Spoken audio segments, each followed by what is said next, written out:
Kita akan putarkan pernyataan dari Erlangga Hartarto terkait dengan pembagian bansos dan warga diminta berterima kasih kepada Presiden Jokowi. Kita simak berikut ini. Terima kasih nggak Bu sama Bapak Presiden? Terima kasih. Jadi tolong Ibu bicara terima kasih Pak Jokowi, tolong direkam. Bisa? 1, 2, 3. Ya, nah kemudian kita putarkan tanggapan dari Ganjar Pranowo soal bansos yang seringkali dipolitisasi oleh incumbent dan pendukungnya. Kita simak berikut ini.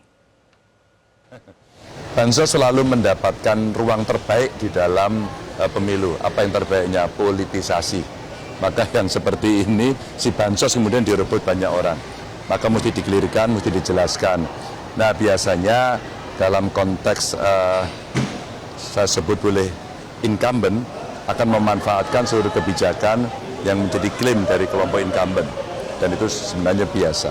Tugas kita adalah menjelaskan kepada mereka bahwa itu kebijakan nasional dan bukan individu. Sehingga proses pencerdasan mesti dilakukan, proses perapian. Oke, saya ke Bang Benny ya. Bang Benny, apakah yang dimaksud oleh Ganjar, incumbent dan pendukungnya yang mempolitisasi bansos itu adalah para menteri Pak Jokowi yang sekaligus tim Ses 02 yang dimaksud?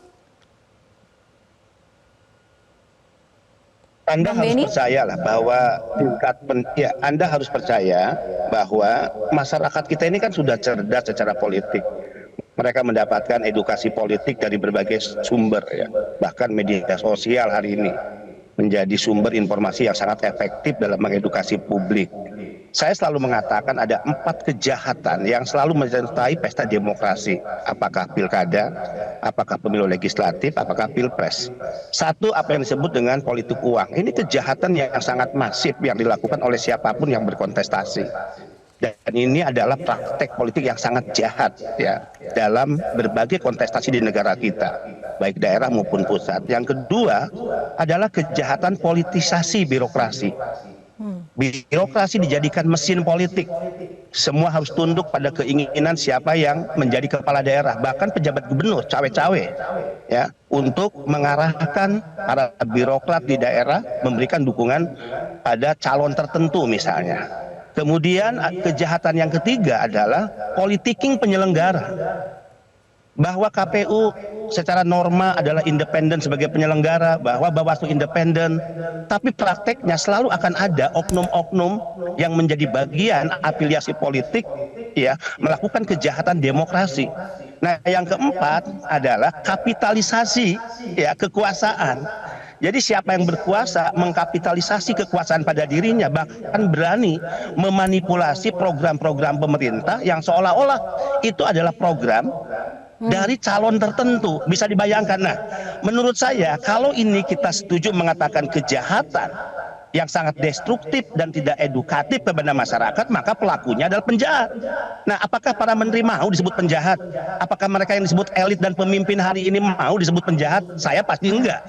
Nah, serahkan pada rakyat siapa pemimpin yang benar-benar hadir pada dirinya. Semangat kenegarawanan, semangat merah putih, semangat republikan ya, ataukah pemimpin yang memanipulasi kekuasaannya hanya untuk kontestasi 5 tahunan.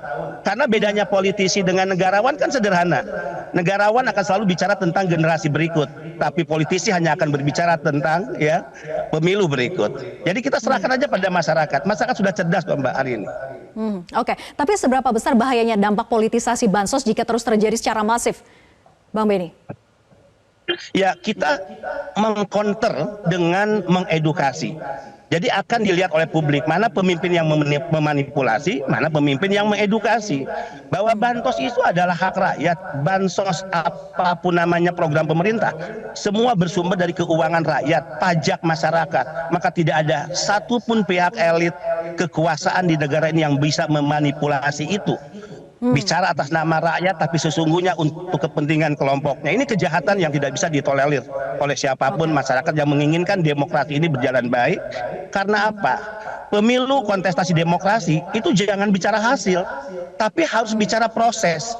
Jika seorang pemimpin lahir dari proses demokrasi yang jahat, yang buruk, maka sesungguhnya kita telah memilih seorang penjahat, bukan pemimpin. Jelajahi cara baru mendapatkan informasi. Download Metro TV Extend sekarang.